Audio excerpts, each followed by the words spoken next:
Kevin Martinez stepped off the transport shuttle and looked up at the massive building in front of him. Andromeda University stretched into the purple sky like a crystal mountain. The walls seemed to glow with their own light, and floating platforms carried students and teachers between the different levels.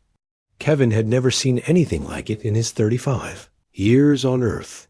He pulled his simple black bag higher on his shoulder and walked toward the main entrance. Other beings moved around him, and Kevin tried not to stare. A group of tall blue creatures with 4 arms talked in musical tones near the door. Something that looked like a walking tree covered in silver leaves glided past him without making a sound. 2 beings made entirely of what seemed like living crystal clicked and sparkled as they communicated with flashes of colored light. Kevin felt very ordinary in his plain brown jacket and jeans. Everyone else looked so advanced, so different, so much more impressive than a simple math professor from Cambridge. Kevin, there you are. Dr. Zara Thompson appeared beside him, her red hair bright against the alien architecture. She had been his friend for 10 years, ever since they started working together on Earth's first contact protocols. Are you ready for this? As ready as I can be, Kevin said, though his stomach felt tight with nerves. I still can't believe Earth got invited to this conference. Zara smiled. We may be new to the galactic community, but our math department has some good people. Besides, they need someone to represent the newer species. They walked through the entrance together. The lobby opened up into a space so large that Kevin could barely see the ceiling. Hundreds of different life forms moved around them. Some walked on legs like humans, others floated, and a few seemed to phase in and out of visibility. The noise was incredible, but somehow not unpleasant. It sounded like a symphony of different languages and communication methods, all blending together. Welcome to the annual Galactic Academic Conference, announced a voice that seemed to come from everywhere at once. This year marks our 2000th gathering of minds from across known space. Kevin and Zara found their way to the registration area. A polite being with tentacles instead of arms handed them identification badges and information packets. The being's skin changed colors as it spoke, shifting from green to blue to purple. You are the representatives from Earth, yes? The being asked in perfect English, though its mouth didn't move. Kevin realized it was speaking directly into his mind. That's right, Zara answered. I'm Dr. Thompson, Xenolinguistics. This is Professor Martinez, Mathematics. The being's skin flashed, bright yellow for a moment. Ah, mathematics. You will find the mathematics section very exciting this year. There is much discussion about the torment examination. Kevin frowned. The what examination? You have not heard? The being's tentacles wiggled in what might have been surprise. It is quite famous. Perhaps your species has not been in the galactic community long enough to know of it. Zara and Kevin exchanged glances. Could you tell us more? Zara asked. The being's colors shifted to a deep orange. The torment examination is the most difficult mathematical test in known history. It was created by the ancient Vorthic Empire over 3,000 years ago. Only 3 beings have ever passed it. 3 out of how many attempts? Kevin asked. 3 out of several million, the being replied. The test is so difficult that most candidates give up within the first hour. Some have been known to lose their minds attempting it. Kevin felt a chill run down his spine. What makes it so hard? No one knows exactly. The Vorthic were master mathematicians, far beyond even our current understanding. They created the examination as a way to find the greatest mathematical minds in the galaxy. But after they disappeared, the test became more legend than reality. Most species consider it impossible. The being handed them their room assignments and directions to the conference halls. As they walked away, Zara shook her head. 3 out of several million, she said quietly. Those are terrible odds. They made their way to the mathematics section of the conference. The halls here were filled with beings that Kevin assumed were the galaxy's greatest mathematical minds. He saw creatures with enormous heads, beings that seemed to be made of pure energy, and others that moved in ways that suggested they thought in dimensions humans couldn't understand. The main mathematics hall was already packed when they arrived. At the front of the room stood a figure that seemed to shift and change as Kevin watched. Sometimes it looked solid, sometimes transparent, and occasionally it appeared to exist in more than one place at the same time. "That's Axiom Prime," whispered a voice beside them. Kevin turned to see a human woman with short black hair. "I'm Lisa Walker, Psychology Department from Earth. Axiom Prime leads the Galactic Mathematical Consortium." "Pleased to meet you," Kevin said. "I'm Kevin Martinez, and this is Zara Thompson." Lisa nodded. "I've heard about you, Professor Martinez. Word is you're one of Earth's best mathematicians." Kevin felt embarrassed. "I wouldn't say that. I just teach calculus and work on some number theory problems." "Don't be modest," Zara said. Kevin solved 3 major conjectures last year. The Galactic Mathematical Society was very impressed. Before Kevin could respond, Axiom Prime began to speak. Its voice filled the room without seeming loud, and Kevin felt the words in his mind rather than hearing them with his ears. "Fellow seekers of mathematical truth," Axiom Prime said, "we gather today to share knowledge and push the boundaries of understanding. This year, we have a special announcement." The room fell completely silent. Kevin noticed that even the beings who had been communicating with flashes of light stopped their conversations. After 100 years, the Galactic Mathematical Consortium has decided to offer the Torment examination once again. A sound like a wave rushed through the room. Some beings made noises that might have been gasps, others flashed colors rapidly, and a few seemed to vibrate with excitement. "The examination will take place in 1 month," Axiom Prime continued. "Any being may volunteer to attempt it. As always, the test will be broadcast live across the galaxy." Kevin felt his heart start beating faster. Around him, the greatest mathematical minds in the galaxy were talking in excited tones. He caught fragments of conversation translated by his badge. "Incredible opportunity to witness failure. Wonder which species will be brave enough to try this time. Perhaps the Nexari will attempt it again. The Crystallites have been preparing for decades." Lisa leaned closer to Kevin and Zara. "This is huge. The last time they offered this exam, it was front-page news on every world for months." "Why?" Kevin asked. "Because failure on this scale is fascinating to watch," Lisa explained. "It's like watching someone try to climb an impossible mountain. Everyone knows they'll fail, but they tune in anyway." Kevin stared at the shifting form of Axiom Prime. Something inside him stirred, a feeling he recognized from when he was working on difficult math problems. It was curiosity mixed with challenge, the same feeling that had driven him to become a mathematician in the first place. "Has a human ever attempted the examination?" he asked. Zara looked at him with concern. "Kevin, you're not seriously thinking about this, are you?" "I'm just curious," Kevin said. But even as he spoke, he knew it was more than curiosity.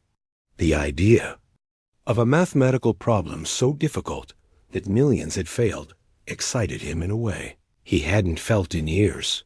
Lisa shook her head. "No human has ever tried it. We've only been part of the galactic community for 5 years. Most species consider us mathematically adequate, but not exceptional." Kevin thought about this as Axiom Prime continued speaking about the conference, schedule, and various presentations. Around him, beings discussed the examination in tones of awe and respect. Some mentioned the 3 beings who had passed it, speaking their names like they were legends. When the presentation ended, Kevin found himself walking toward the front of the room. Zara called his name, but he kept going. He had questions, and he needed answers. Axiom Prime noticed his approach. The shifting being focused on Kevin, and suddenly Kevin felt like he was being examined by a force far beyond his understanding. "Professor Martinez of Earth," Axiom Prime said, "you have questions about the examination." "I do," Kevin replied, surprised that his voice stayed steady. "I'd like to know more about it." "Admirable curiosity," Axiom Prime replied. "Few beings ask direct questions about the torment. Most prefer to discuss it from a safe distance." Kevin took a deep breath. "I want to volunteer to take it." The silence in the mathematics hall stretched for what felt like hours. Kevin could feel hundreds of alien eyes, sensors, and other ways of seeing focused on him. Axiom Prime's shifting form seemed to pause in its constant movement. "You wish to volunteer for the torment examination," Axiom Prime said. "It wasn't a question. Are you certain you understand what this means?" Kevin's mouth felt dry, but he nodded. "I understand it's very difficult. I understand that most beings fail. But I'd like to try." A sound rippled through the gathered mathematicians. Some beings made clicking noises, others flashed colors rapidly, and a few seemed to hum in harmony. Kevin couldn't tell if they were laughing at him or expressing surprise. "Professor Martinez," Axiom Prime said slowly, "in the 3000 years since the examination was created, over 4 million beings have attempted it. The greatest mathematical minds from hundreds of species have tried and failed. Are you certain a human is ready for such a challenge?" Kevin felt heat rise in his cheeks, but he kept his voice steady. "I won't know unless I try." Axiom Prime was quiet for a long moment. Then the being's form shifted to something that might have been a smile. "Very well. Your request is accepted. You have 30 days to prepare." The hall erupted in noise. Kevin heard his name being translated into dozens of different languages and communication methods. Zara appeared at his side, her face pale. "Kevin, what have you done?" she whispered. Before he could answer, beings began approaching them from all directions. A tall creature with silver skin and 3 eyes spoke first. "Most impressive courage. Human Kevin. I am Scholar Vex of the Altarian Mathematics Institute. We have studied your species' mathematical capabilities. They are ... adequate." "Thank you," Kevin said, though he wasn't sure if it was meant as a compliment. A being that looked like a floating crystal spoke next, its voice like wind chimes. "The Crystallite Collective wishes you well, Human Kevin. We attempted the examination 400 years ago. Our greatest mind was hospitalized for 3 months afterward. More beings approached, offering encouragement, advice, and what Kevin began to realize were gentle warnings. They all seemed to think he was being very brave and very foolish at the same time. Lisa Walker pushed through the crowd and grabbed Kevin's arm. "We need to talk," she said firmly. She led him and Zara out of the hall and into a quiet corridor. "Kevin, do you have any idea what you just did?" Lisa asked once they were alone. "I volunteered for a math test," Kevin said. "You volunteered for galactic humiliation," Lisa replied. "This is going to be broadcast live across hundreds of worlds. Billions of beings are going to watch you fail." Kevin felt a knot form in his stomach. "Maybe I won't fail." Zara put her hand on his shoulder. "Kevin, I've known you for 10 years. You're brilliant at what you do. But these beings we're dealing with, some of them have been doing mathematics since before humans existed. Some of them think in ways we can't even imagine." "Then why did they accept me?" Kevin asked. Lisa sighed. "Because they're curious. Humans are still new to the galactic community. They want to see what we're capable of." "But Kevin, this isn't just about you anymore. You're representing all of humanity." The weight of that statement hit Kevin like a physical blow. He sat down heavily on a nearby bench. I didn't think about that. It's too late now, Zara said gently. The announcement is already being broadcast. By tomorrow, every world in the galaxy will know that a human is attempting the torment examination. Over the next few days, Kevin discovered just how right Zara was. News networks across the galaxy picked up the story. His hotel room's communication system buzzed constantly with interview requests. The headlines, translated into English by his universal translator, ranged from curious to mildly mocking. Brave human attempts impossible task. Earth's representative takes mathematical mountain. New species shows admirable courage in face of certain failure. Human professor to attempt legendary torment examination. Kevin tried to ignore the media attention and focus on preparing for the exam. But he quickly discovered that preparing for the torment examination was unlike studying for any test he had ever taken. The problem was that nobody really knew what was on the examination. The three beings who had passed it in history had all been sworn to secrecy. The test was created by the Vorthik, who had disappeared from the galaxy long ago. All anyone knew was that it involved mathematics so advanced that most species couldn't comprehend it. Kevin spent his first week trying to learn about Vorthik mathematics. He studied in the university's vast library, surrounded by data crystals and holographic displays that contained mathematical knowledge from across the galaxy. The Vorthik, he learned, had been incredible mathematicians. They had developed number systems that used quantum states instead of simple digits. They had created equations that worked in multiple dimensions at once. They had built mathematical structures that seemed to exist partially outside normal space and time. This is impossible, Kevin muttered to himself as he stared at a holographic display showing a Vorthik equation. The symbols seemed to shift and change as he looked at them. His human brain couldn't even process what he was seeing, let alone understand it. Having trouble? Asked a voice behind him. Kevin turned to see a being he hadn't met before. It was roughly humanoid, but covered in what looked like flexible metal plates. When it moved, the plates shifted with a soft ringing sound. I'm sorry. I don't think we've met, Kevin said. I am Engineer Kai of the Mechanic Union, the being replied. I know who you are. The human who volunteered for the torment. That's me, Kevin said with a weak smile. Kai sat down across from Kevin, its metal plates settling with a musical chime.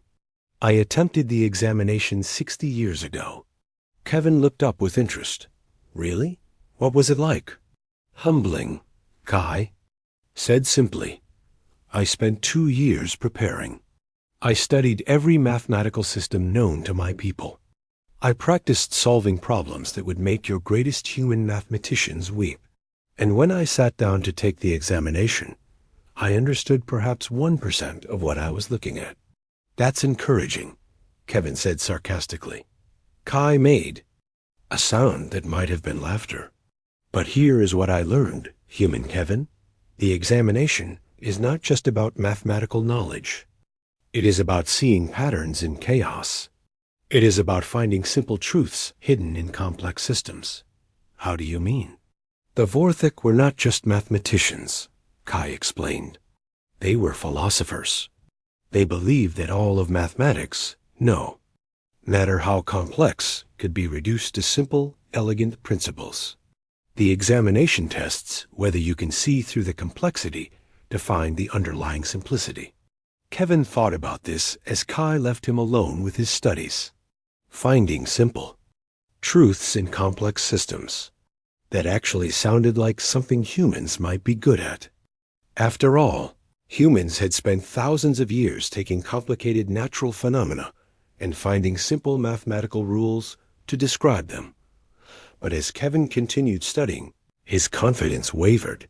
The mathematical systems he was learning about were beyond anything humans had imagined. There were number systems based on the emotional states of quantum particles. There were geometric shapes that existed in 17 dimensions simultaneously.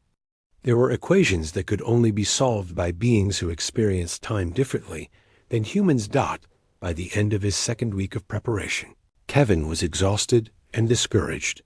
He sat in his hotel room, surrounded by alien mathematical texts, feeling completely overwhelmed. Zara knocked on his door and entered without waiting for an answer. She took one look at him and frowned. "You look terrible," she said. "Thanks," Kevin replied. "That's exactly what I needed to hear." Zara sat down beside him on the bed. "Kevin, you don't have to do this. You could withdraw from the examination. No one would think less of you." "Yes, they would," Kevin said. "The whole galaxy is watching. If I quit now, it's not just me who looks bad. It's all of humanity. And if you fail the examination?" Kevin was quiet for a moment. "Then at least I tried." Zara squeezed his shoulder. "What can I do to help?" "I don't know," Kevin admitted. "I've been studying for 2 weeks, and I feel like I understand less than when I started. These mathematical systems are so far beyond human knowledge. I don't know how I thought I could compete with beings who have been studying this for centuries." "Maybe that's your problem," Zara said thoughtfully. "What do you mean?" "Maybe you're trying too hard to think like them," she said. "Maybe your advantage is that you think like a human." Kevin looked at her. "I'm not sure thinking like a human is going to help me with 17-dimensional quantum mathematics." "Maybe not," Zara agreed. "But Kevin, remember why you became mathematician in the first place. You told me once that you loved mathematics because it was like solving puzzles. You said you enjoyed finding patterns that other people missed." Kevin remembered that conversation. It had been years ago, when they were both young graduate students. He had been working on a particularly difficult number theory problem, and Zara had asked him why he enjoyed something so frustrating. "I said mathematics was like doing puzzles," Kevin said slowly. "Right. And what's the key to solving puzzles?" Kevin thought about it, looking for patterns, finding connections that aren't obvious at first. "Exactly," Zara said. "Maybe the torment. Examination isn't about knowing advanced mathematical systems." Kevin woke up at 5 in the morning on the day of the examination. He had barely slept, his mind racing with thoughts about what he would face in just a few hours. He got dressed in his best clothes, a simple blue shirt and black pants that Zara had helped him pick out. He wanted to look professional, but also comfortable. At breakfast, Kevin could barely eat. The hotel restaurant was full of beings from across the galaxy, and he noticed that many of them were staring at him. Some pointed in his direction and made sounds that his translator interpreted as excited chatter. Others observed him quietly, as if studying a specimen under a microscope. "Try to eat something," Lisa urged, sitting across from him with a plate of what looked like glowing fruit. "You'll need energy for the examination." Kevin managed a few bites of toast and some coffee.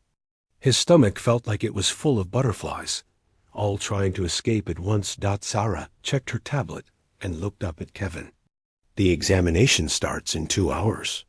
The transport will be here in 30 minutes to take you to the testing facility." "How many beings are expected to watch?" Kevin asked, though he wasn't sure he wanted to know the answer. "Latest estimates say about 4 billion across 300 worlds," Lisa replied. "This is the biggest audience for an academic event in galactic history." Kevin's coffee cup rattled as he set it down with a shaking hand. 4 billion. "Try not to think about it," Zara said gently. "Just focus on the mathematics." The transport arrived exactly on time. It was a sleek silver vehicle that hovered a few feet off the ground.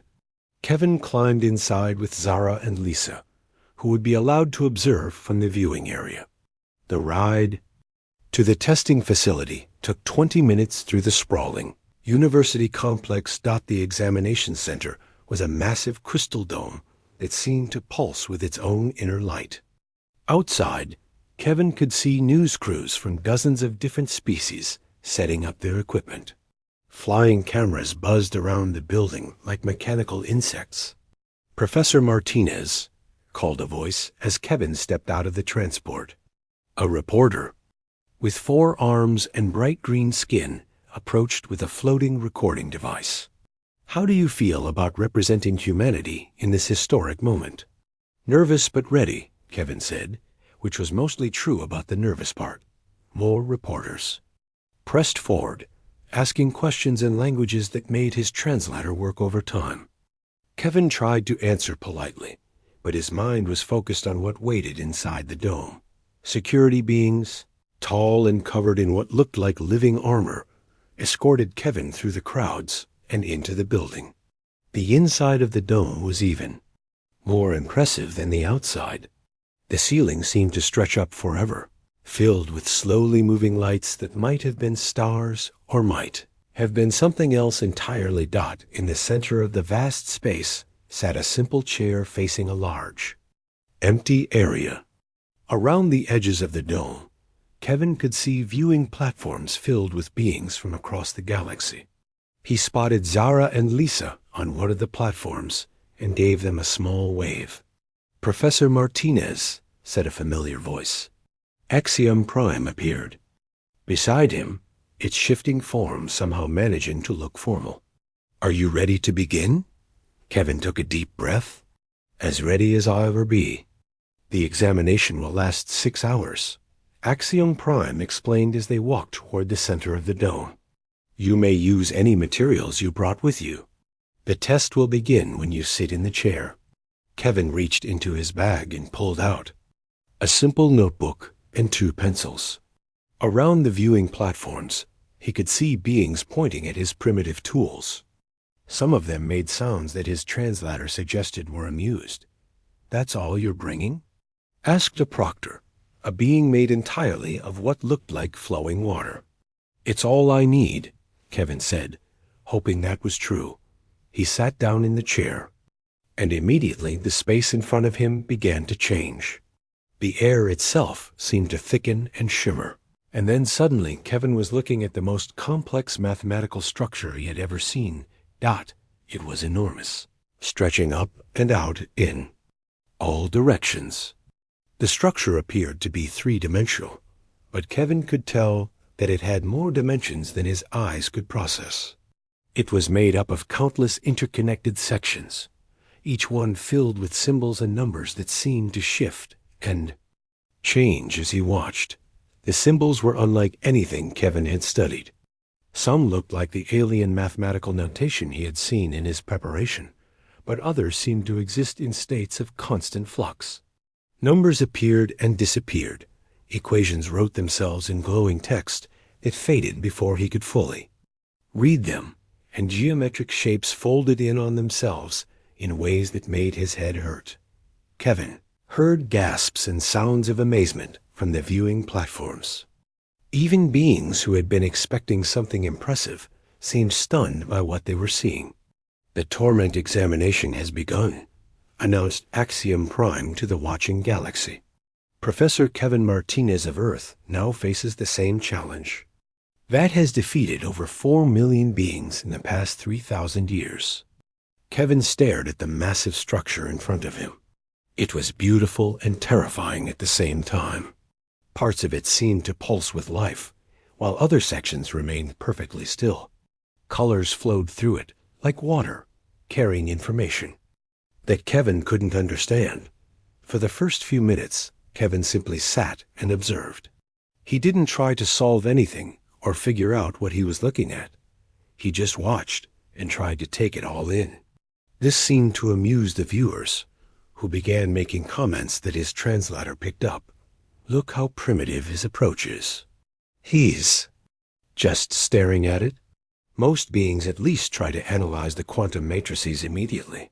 Perhaps humans process information very slowly. Kevin ignored the commentary and continued watching. Slowly, he began to notice things. The structure wasn't completely random. There were patterns in the way the symbols moved.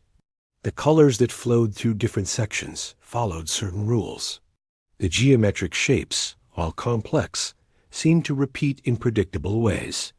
After an hour of observation, Kevin opened his notebook and began making simple drawings.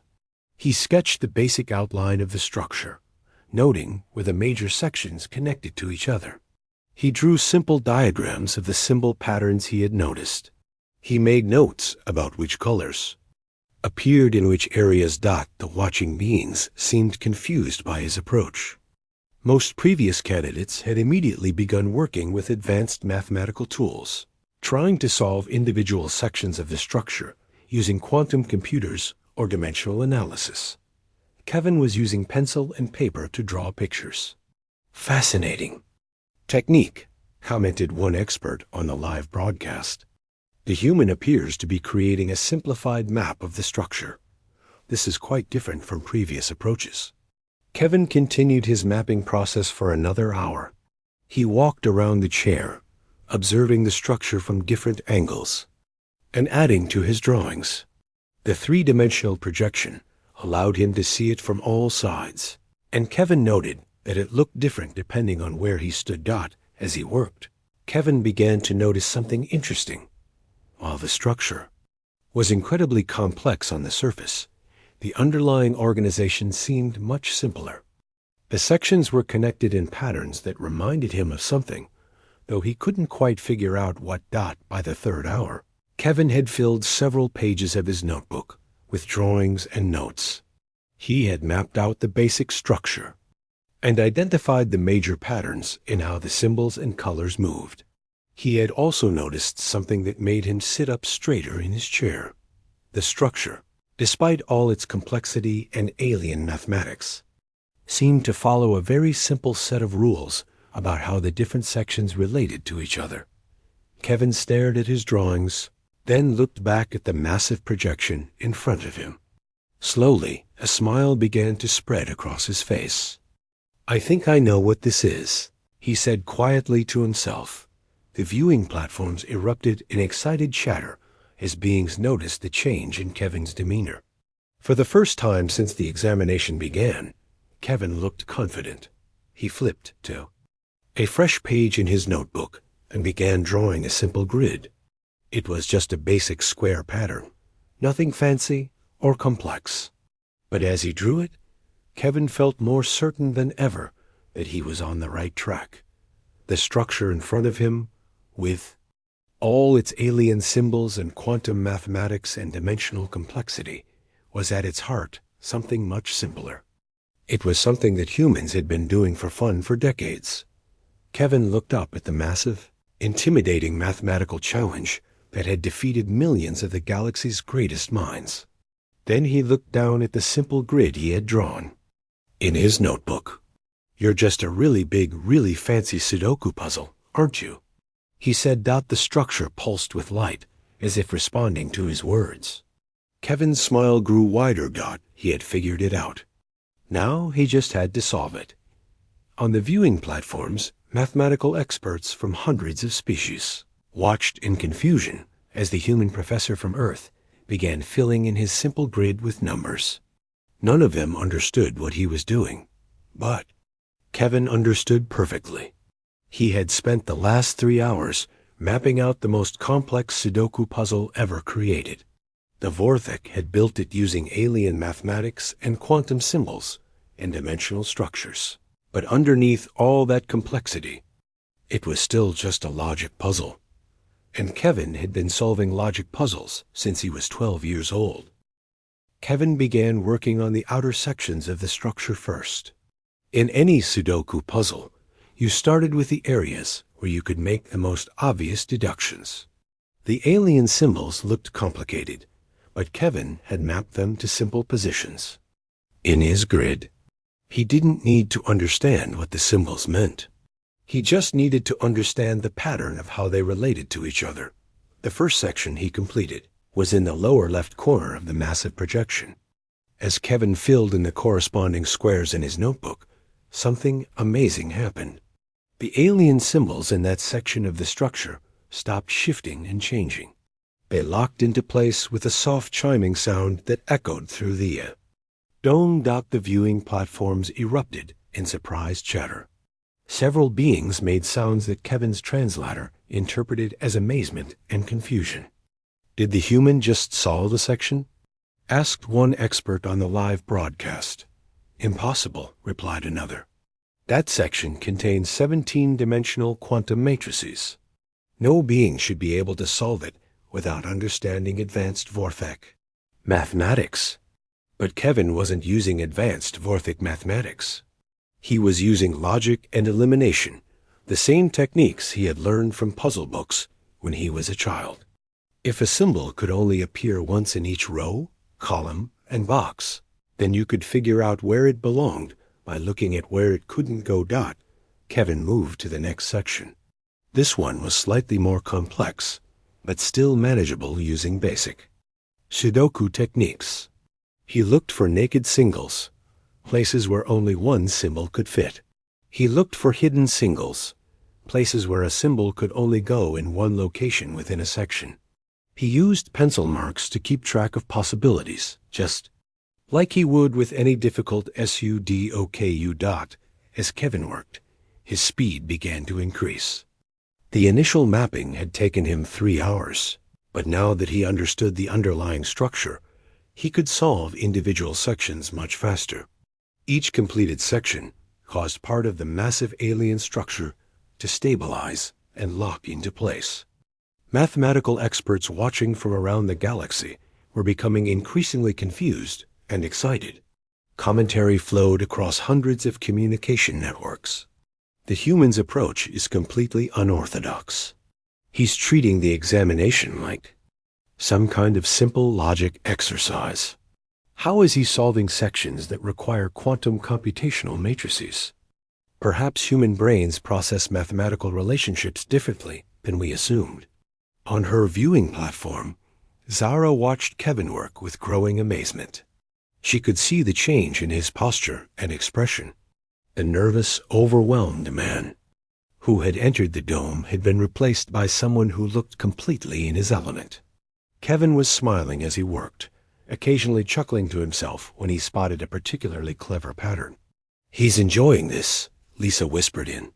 Wonder. Kevin is actually having fun, Dr. Thompson nodded. Look at him. He's not thinking about the 4 billion beings watching him anymore. He's not worried about representing humanity. He's just solving a puzzle, and that was exactly what Kevin was doing. For the first time in weeks, all the pressure and anxiety had disappeared. He wasn't trying to prove anything to the galaxy. He wasn't thinking about advanced alien mathematics or the reputation of his species. He was just doing what he loved most, finding patterns and solving problems. Kevin completed the entire bottom row of the structure by the end of the 4th hour. Each solved section had locked into place with that same musical chiming sound. The visual effect was spectacular. The bottom third of the massive projection now glowed with steady, stable light instead of the constantly shifting symbols that had been there before. The watching beings had gone from amused confusion to serious interest. Something unprecedented was happening, and even the greatest mathematical minds in the galaxy weren't sure what to make of it. Status report, demanded Axiom Prime from the control area of the dome. Unprecedented, replied the chief examiner, a being of pure mathematical energy. The human has completed 28% of the examination in 4 hours. No previous candidate has completed more than 3% in the same time. How is this possible? Asked another proctor. Unknown, the chief examiner admitted. His approach bears no resemblance to any mathematical methodology in our databases. He appears to be treating the examination as if it were a recreational activity. That observation was more accurate than the proctor realized. Kevin had completely forgotten that this was supposed to be the most difficult mathematical test in galactic history. To him, it was just a really big, really interesting Sudoku puzzle. And Kevin had been solving Sudoku puzzles for relaxation. Every Sunday morning for the past 20 years, he had developed his own techniques and shortcuts over the years. He knew how to spot patterns that most people missed. He understood the rhythm of elimination and deduction that made complex puzzles solvable. Most importantly, he had learned to trust his intuition when logic alone wasn't enough. Kevin started working on the middle sections of the structure. These were more challenging because they had fewer obvious starting points. But Kevin had techniques for this too. He began by marking all the possibilities for each empty position, then looked for patterns that would allow him to eliminate options. Naked pairs, Kevin muttered to himself as he spotted a pattern in one of the central sections. Two positions in the same row could only contain the same two symbols, which meant those symbols couldn't appear anywhere else in that row. It was a standard Sudoku technique, but it worked perfectly on the alien structure dot as Kevin eliminated possibilities and filled indefinite answers. More sections of the projection began to stabilize. The chiming sounds came more frequently now, creating an almost musical rhythm that filled the dome. The mathematical community watching the examination was in chaos. Experts who had spent decades studying the Torment examination were frantically trying to understand Kevin's approach. Emergency academic conferences were being called on dozens of worlds. The phrases impossible and unprecedented were being translated into hundreds of languages. "We need to analyze his methodology," declared Professor Epsilon of the Centauri Mathematics Institute during a hastily arranged expert panel. If a human can solve the Torment using these techniques, it suggests fundamental gaps in our understanding of the examination itself, or fundamental gaps in our understanding of human cognitive processes, suggested Dr. Quantum 7 of the Silicon Collective. Perhaps their brains are optimized for pattern recognition in ways we haven't appreciated. But the experts were overcomplicating things. Kevin wasn't using some mysterious human cognitive advantage. He was just applying logic and persistence to a well-designed puzzle. The fact that the puzzle was disguised as alien mathematics didn't change its fundamental nature. By the start of the 5th hour, Kevin had completed more than half of the structure. The upper portions still flickered with changing symbols, but the bottom 2/3 now glowed with steady, stable light. The visual effect was stunning, like watching a chaotic storm gradually resolve into perfect order. Kevin paused to stretch his back and look up at what remained. The final sections would be the most challenging, because they depended on the completion of everything below them. But Kevin could see the patterns now. He understood how the whole structure fit together. No, he said quietly to the massive projection. You're actually quite elegant once you get past all the fancy decorations. On the viewing platforms, beings who had been holding their breath for hours began to whisper to each other. The impossible was happening. A human was actually going to solve the Torment examination. Zara felt tears in her eyes as she watched her friend work. Kevin looked more relaxed and confident than she had seen him in years. He had found his element, and it was beautiful to watch.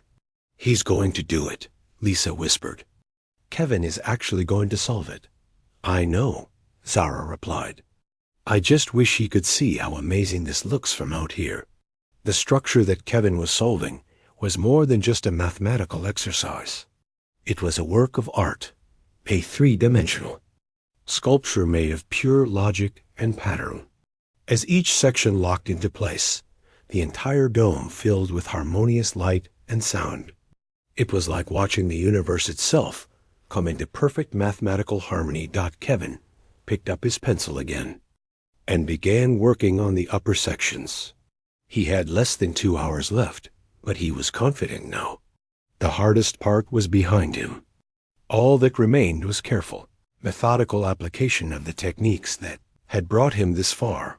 The galaxy watched in amazement as the human professor continued his systematic assault on their most legendary mathematical challenge. Kevin Martinez, armed with nothing but pencil, paper, and a lifetime of puzzle-solving experience, was making history. And the best part was, he was having the time of his life doing it. Kevin filled in another section, and the corresponding area of The projection chimed and stabilized.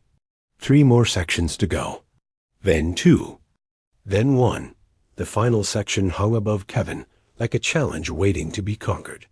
The symbols in this last area were the most complex, shifting through patterns that seemed to exist in multiple dimensions simultaneously.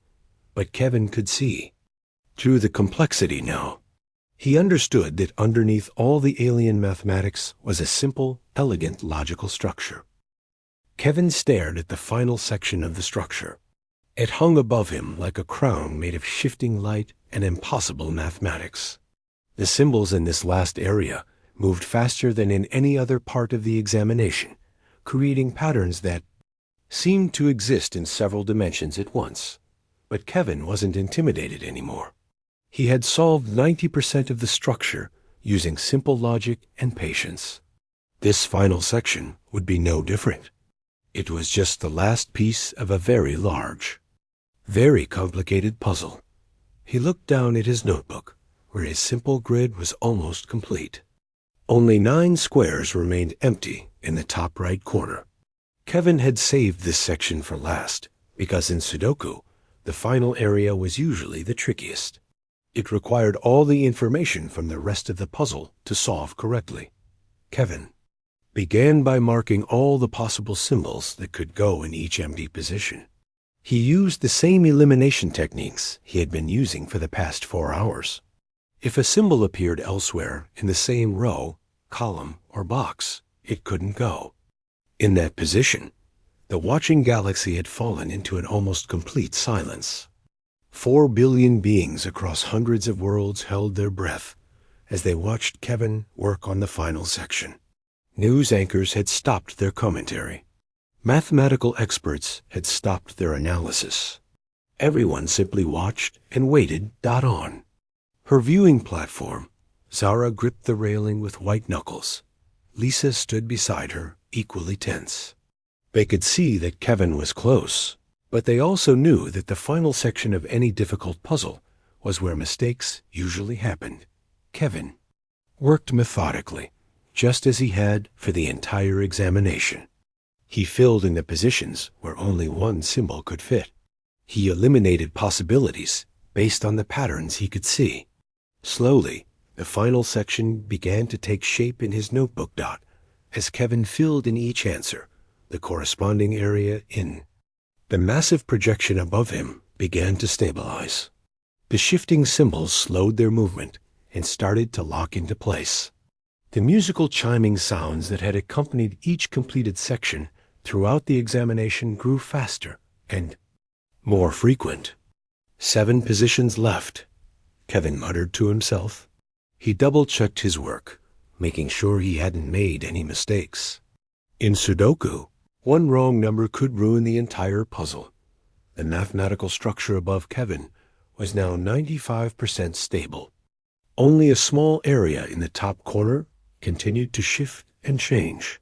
The rest of the massive projection glowed with steady, harmonious light that filled the entire dome. Kevin filled in another position. The corresponding symbol in the projection locked into place with a sound like a crystal bell. 6 positions left. Another position. Another bell. 5 left. The tension in the dome was incredible. Beings who had been watching for hours without moving now leaned forward in their seats.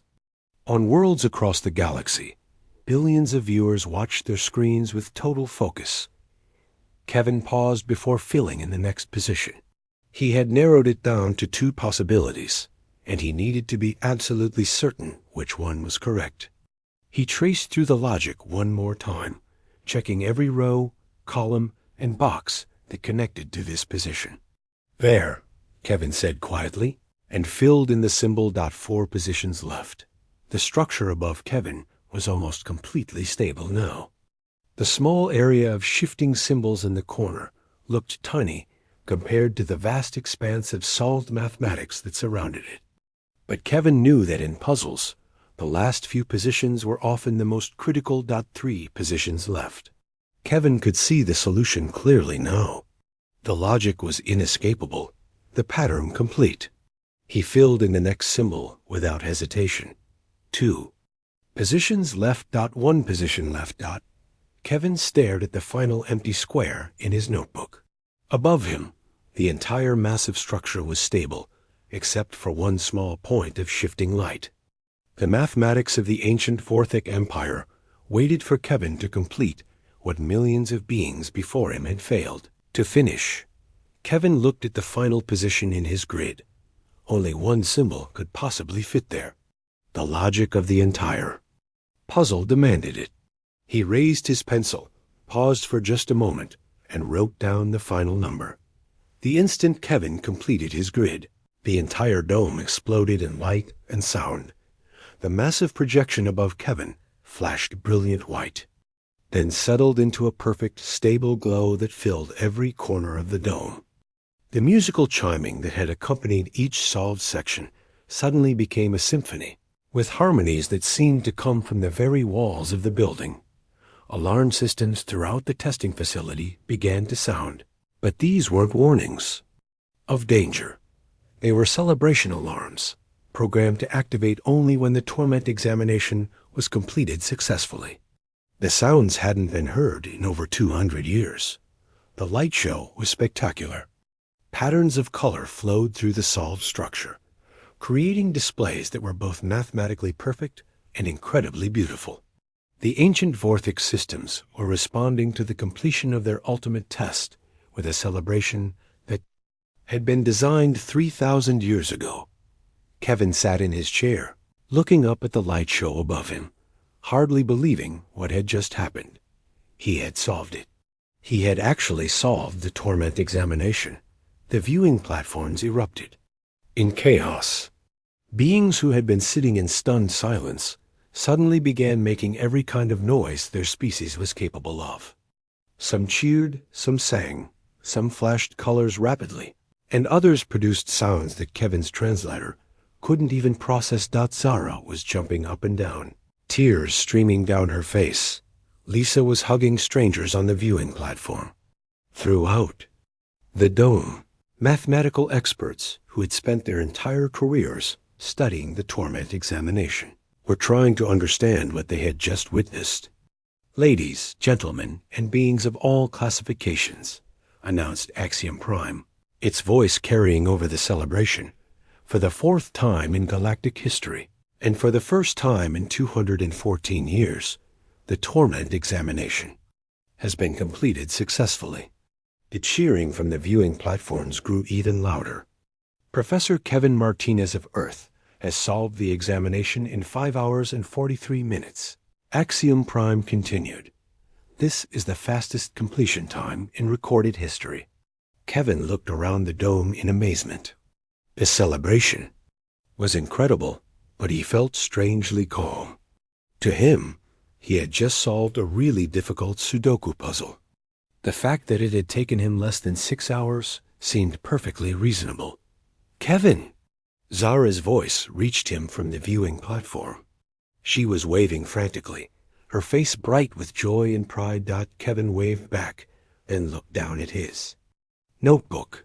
His simple grid, filled with simple numbers, looked almost ridiculous next to the cosmic light show above him. But this simple grid had unlocked the greatest mathematical mystery in the galaxy. Reporters began flooding into the dome as security restrictions were lifted. Kevin found himself surrounded by beings with cameras, recording devices, and countless questions. Professor Martinez, how does it feel to be only the fourth being in history to solve the torment examination? Professor Martinez, what was your secret? How did you succeed where millions of others failed? Professor Martinez, what does this mean for humanity's place in the galactic community? Kevin held up his hands, trying to quiet the crowd. It's just Sudoku, he said simply. The reporters looked confused. Sudoku? Asked one with tentacles instead of arms. It's a number puzzle that humans do for fun, Kevin explained. You have a grid, and you fill it in according to simple rules. The examination was just a really big, really fancy Sudoku puzzle. The silence that followed this statement was profound. Mathematical experts exchanged glances that suggested they didn't know whether to laugh or cry. "You're saying," said Dr. Quantum 7 of the Silicon Collective, that the most difficult mathematical examination in galactic history is based on a recreational activity that humans do for entertainment? Pretty much, Kevin said with a shrug. The implications of this statement began to sink in across the dome. The legendary Torment examination, which had humbled the greatest minds in the galaxy for 3,000 years, was fundamentally a puzzle. That humans solved for relaxation. News of Kevin's success and his explanation spread across the galaxy faster than light. Within hours, the phrase, "It's just Sudoku," was being translated into hundreds of languages. Human puzzle books became the most requested items at galactic libraries. Mathematical experts began studying human recreational activities with intense interest. On Earth, Kevin's success made him an instant global hero. But more importantly for the galaxy, it changed how other species viewed humanity. Humans were no longer seen as the newcomers with adequate but unremarkable intelligence. They became known as the species that could see simple patterns in complex systems, the beings who could find elegant solutions to apparently impossible problems.